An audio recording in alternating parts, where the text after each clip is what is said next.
17 petugas Bandara Soekarno-Hatta terpapar COVID-19. Meski bukan terkena varian Omikron, ke-17 petugas bandara tersebut kini dirawat di Wisma Atlet Kemayoran. 17 penghuni indekos Ruko Imperial dan Mogot Kalideres positif COVID-19. Seluruh penghuni indekos ini bekerja di Bandara Soekarno-Hatta. Saat ini seluruh penghuni indekos telah dipindahkan ke Wisma Atlet Kemayoran untuk mendapat penanganan lebih lanjut. Menurut Satgas Bandara, pekerja yang terpapar bukan terkena varian Omikron. Sebagai upaya tracing, pagi tadi puluhan penghuni indekos lainnya juga dilakukan swab test. Selain penghuni, tes COVID-19 dilakukan kepada karyawan, pedagang, dan petugas keamanan. Sejak libur Nataru, aktivitas di Bandara Soekarno-Hatta meningkat pesat. Meski telah menerapkan protokol kesehatan, mobilitas penumpang tidak terbendung lantaran euforia libur tahun baru. Dari 17 petugas bandara yang positif COVID-19, 2 diantaranya adalah petugas administrasi yang kerap berjumpa dengan penumpang.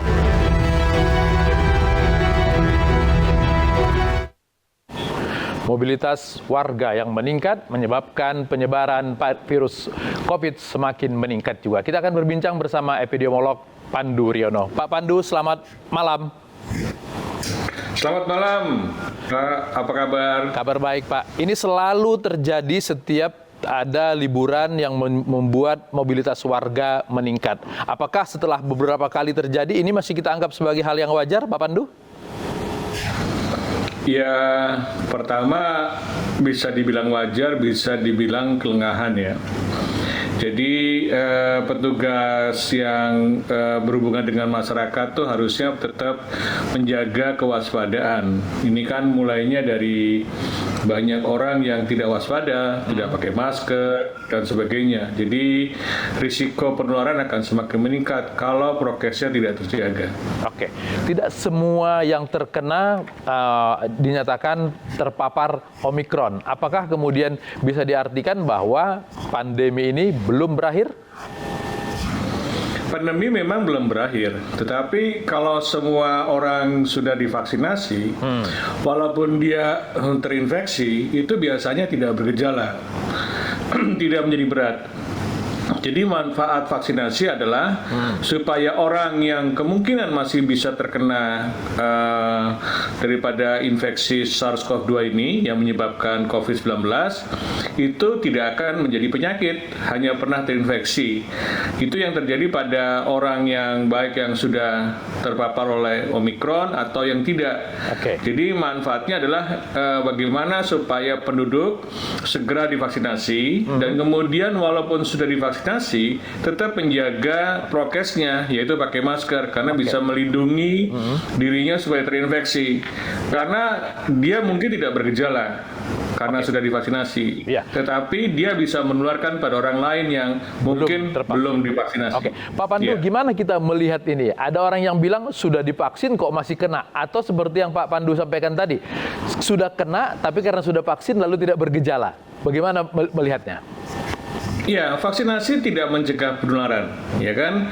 Jadi vaksinasi itu hanya mencegah orang yang terinfeksi tidak akan menjadi berat, sehingga pada umumnya orang yang sudah divaksinasi lengkap itu tidak bergejala atau gejalanya ringan, tidak ada yang masuk rumah sakit atau tidak ada yang meninggal.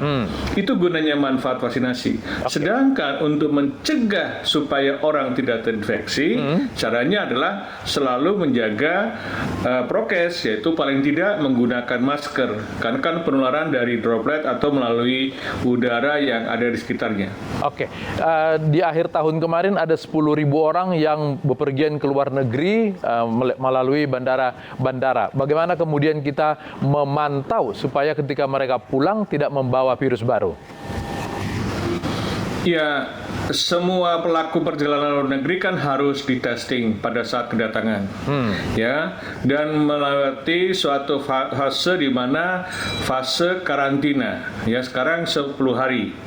Gunanya apa? Gunanya kalau mereka terinfeksi selama perjalanan di luar, kemudian tidak menularkan pada orang lain. Nanti kalau dia keluar dari ini. Yang paling penting adalah karena sekarang sudah ada ancaman varian baru Omikron, maka selain adanya kemungkinan tetap diperiksa PCR, juga diperiksa kemungkinan sudah membawa Omikron. Itu yang terjadi saat ini, bahwa screening di bandara sudah berhasil mendeteksi cukup banyak orang yang sebenarnya terinfeksi Omikron tetapi tidak bergejala, karena ternyata mereka juga sudah divaksinasi lengkap. Artinya walaupun sudah ada Omikron, karena sudah divaksinasi lengkap, vaksinasi kita yang kita peroleh di Indonesia ini cukup mampu bisa diandalkan untuk tidak menjadi bergejala atau menjadi berat. Oke, tetap perlu booster seperti rencana pemerintah di pertengahan Januari nanti? Booster tidak diperlukan sangat mendesak pada masyarakat pada umumnya. Mungkin yang memerlukan adalah petugas kesehatan atau petugas publik yang berhubungan dengan masyarakat luas, karena mereka risikonya jauh lebih tinggi.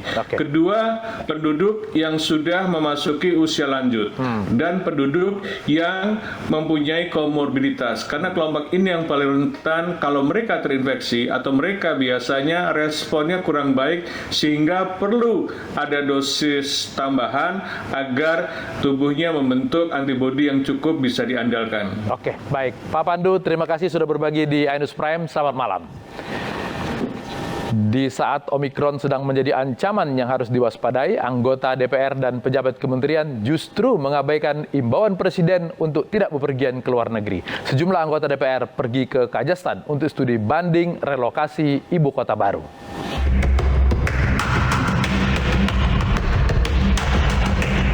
Ancaman persebaran COVID-19 varian Omikron di Indonesia tampaknya tidak cukup menjadi alarm bahaya bagi anggota DPR. Ketua dan sejumlah anggota Panitia Khusus RUU Ibu Kota Negara DPR bersama pejabat Kementerian Perencanaan Pembangunan Nasional berpergian ke Kazakhstan untuk studi banding pemindahan Ibu Kota Negara.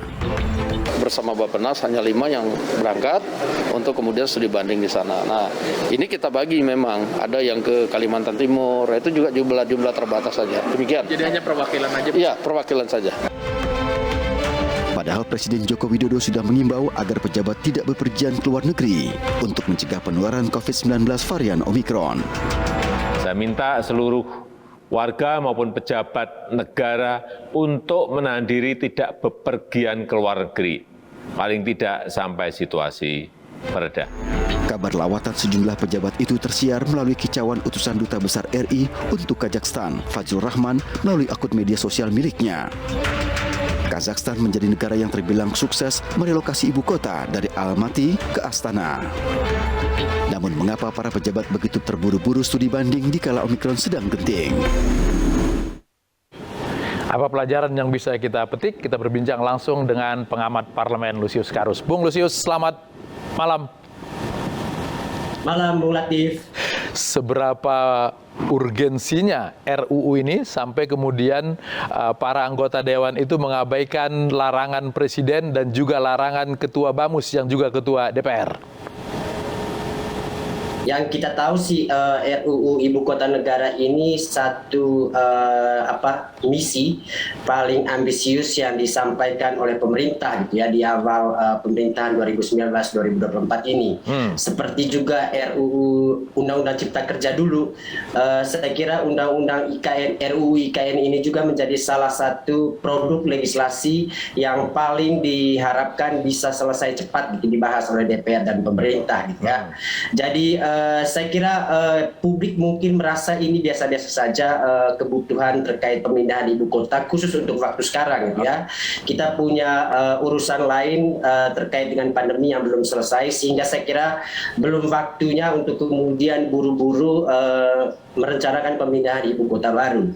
Dan saya kira selalu umum terjadi di DPR 2019-2024 ini, apa-apa saja yang kemudian jadi target prioritas pemerintah, mereka dengan begitu gesit gitu ya melakukan proses pembahasan gitu, termasuk RUU IKN ini. Baik, kalau ternyata Bung Lusius, kalau ternyata RUU IKN ini sangat ditunggu-tunggu, berarti wajar dong mereka mengejar waktu sehingga ketika ancaman Omikron juga sedang besar, mereka tetap bepergian saja. Iya, yang tunggu-tunggu itu mereka-mereka aja gitu ya, bukan kita, bukan publik gitu ya. Dan karena itu saya kira tidak wajar gitu ketika kemudian untuk urusan terkait dengan kepentingan mereka saja mereka lalu bekerja seperti koboi gitu ya, nabrak sana nabrak sini. Di awal pembentukan pansus RUU IKN ini mereka melanggar tata tertib terkait dengan jumlah anggota pansus RUU IKN. Setelah melanggar mereka kemudian mengubah aturannya, dan sekarang diam-diam melakukan studi banding setelah sebelumnya Presiden Jokowi sendiri mengeluarkan himbauan untuk tidak berpergian ke luar negeri karena ketakutan penularan virus COVID gitu ya, versi Omikron sekarang ini. Baik, prosedur anggota Dewan kunker ke luar negeri itu haruskah sepengetahuan pimpinan Dewan? Harus gitu ya, itu dibicarakan di BAMUS, Badan Musyawarah DPR gitu ya, terkait rencana kunjungan kemana dan lain sebagainya, tujuan untuk apa dan lain sebagainya. Dan mereka baru bisa kemudian melakukan studi banding setelah mendapat persetujuan dari pimpinan DPR. Sehingga kita lihat tadi Pak Dasko dengan begitu fasihnya bisa menjelaskan soal kemana pansus RUU IKN ini melakukan studi banding gitu ya. Jadi karena ini sudah sepengetahuan pimpinan DPR. Kalau sepengetahuan pimpinan Dewan, berarti kita tidak bisa bilang bahwa mereka mengabaikan larangan dari pimpinan Dewan. Betul, itu yang jadi sulit untuk kita pahami gitu ya. Apakah kemudian pimpinan Dewannya yang basa-basi mengeluarkan himbauan, atau mereka kong-kalingkong kemudian di tengah ada himbauan seperti itu, mereka kemudian mau melanggarnya. Jadi saya kira ini bagian dari kesulitan memahami DPR sekarang ya. Kesulitan apa lagi sebetulnya? Kalau kita terkait dengan virus corona ini, beberapa kali mereka meminta keistimewaan supaya tidak terkena, misalnya karantina juga mereka minta kebebasan sendiri. Betul, saya kira sejak awal pandemi ini yang muncul dari DPR bukannya usulan atau inisiatif terkait dengan bagaimana kemudian membantu pemerintah membuat kebijakan yang tepat untuk memastikan pandemi ini segera berakhir ya. Yang justru muncul dari DPR, mereka sibuk dengan diri mereka sendiri. Kenapa kemudian Formapi di akhir tahun kemarin membuat evaluasi dengan mengatakan DPR semakin jauh dari rakyat gitu, karena rakyat terus bergumul dengan penderitaan, terus bergumul dengan pandemi, sementara DPR-nya sibuk bergumul dengan urusan keistimewaan, kemewahan, kenyamanan diri mereka sendiri ya. Sebagai anggota Dewan yang sulit untuk mendapatkan kursi itu, memang nggak boleh mereka minta keistimewaan? Saya kira sih boleh saja, tapi kemudian mereka harus bisa mempertanggungjawabkan permintaan-permintaan itu ketika kemudian rakyat yang mereka wakili itu pada saat yang bersamaan tengah berhadapan dengan situasi kritis. Ya, bagaimana kemudian menjelaskan kualitas kepemimpinan wakil rakyat ini ketika kemudian mereka sibuk dengan diri mereka sendiri saat rakyat yang mereka wakili itu membutuhkan bantuan. Ya. Karena mungkin mereka wakil rakyat, maka mereka mendapat keistimewaan mewakili rakyat. Mungkin begitu, Bro Lusius ya. Baik, Bro Lusius, terima kasih sudah berbagi di iNews Prime. Di tengah ancaman varian Omikron, pemerintah justru membuka keran sekolah tatap muka 100%. iNews Prime segera kembali.